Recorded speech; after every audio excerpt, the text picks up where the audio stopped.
here's a sign that summer is coming to an end. Today is move-in day for TMU students. CP24's Andrew Brennan is live downtown with more. Andrew, are you seeing those suitcases roll in, the shower caddies? You got to have that ready. Yeah, you're like, that's the bare minimum. Let's talk about the fact I have not seen anyone trying to sneak in a George Foreman grill. Actually, I don't even know if those are not allowed anymore. We'll find out, because Simon Finn with Residence Life at TMU is joining us now. So Simon, when you think about Residence Life and you think about, oh, look at these wide-eyed, delightful people behind you, set to start their years of academic learning. What are you trying to do today to help them be the best version of themselves, or at least have a nice place to stay? Yeah, absolutely. That's a great question. You know, we are moving in over 1,000 students today between our 3 buildings here at TMU, and we are just really excited to welcome them into our community. This is an opportunity for them to meet their new friends, their new floor mates, but also be supported by our community. We have hundreds of volunteers here today, our varsity athletes, student volunteers, staff volunteers who are really here to show students what it means to be a part of a welcoming and engaged community. So we were just really excited to bring everybody in. So I see some mini fridges, I see some waters, I see PlayStations. What are the do's and don'ts for Residence Life these days? Oh, do's and don'ts for Residence Life. I would say check all of the documentation that's been sent to you by your housing office.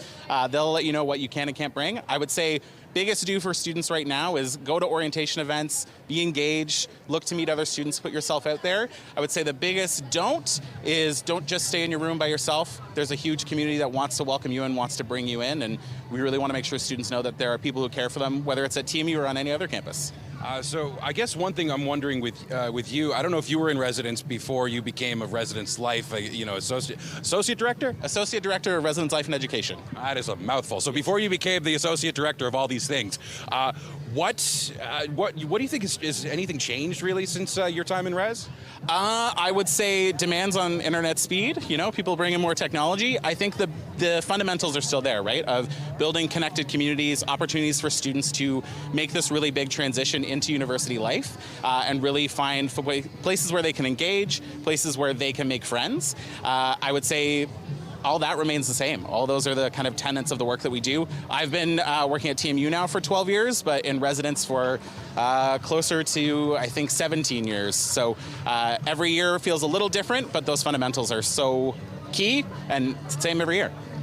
Well, when you think about how you felt in Res, what do you think is going through? I'm going to ask them, but what do you think is going through a lot of their minds today? Yeah, I think it's probably a mixture of nervous and excited, folks not quite knowing what to expect or what they'll see. But we hear a lot of students are excited to meet new friends and get started with orientation week. A lot of students, especially in line, are excited to see their room and move in and get settled. And I think a lot of students are also ready to start their academic journey. They've worked really hard to get here and worked really hard to get into their programs, and so beginning this next phase of their lives and this big transition, I think, is the biggest thing most of them are excited about.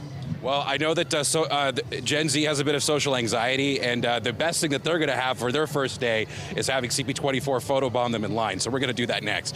All right, thank you. Well, enjoy. Can't wait for you to meet our students. Oh, I can't wait either. Okay, so clearly we just had a start to a new journey that's not ours, but we'll be here to document it. Simon, I do thank you for your time. Melissa, we'll send it back to you, and then why don't we talk to students? We're here for them. I'll send it back to you. We'll do that and chat in a bit. Yeah, Andrew, putting the pressure on those students who are already having maybe a bit of a nerve-wracking day. I'm excited to hear from them. Thanks for that, Andrew.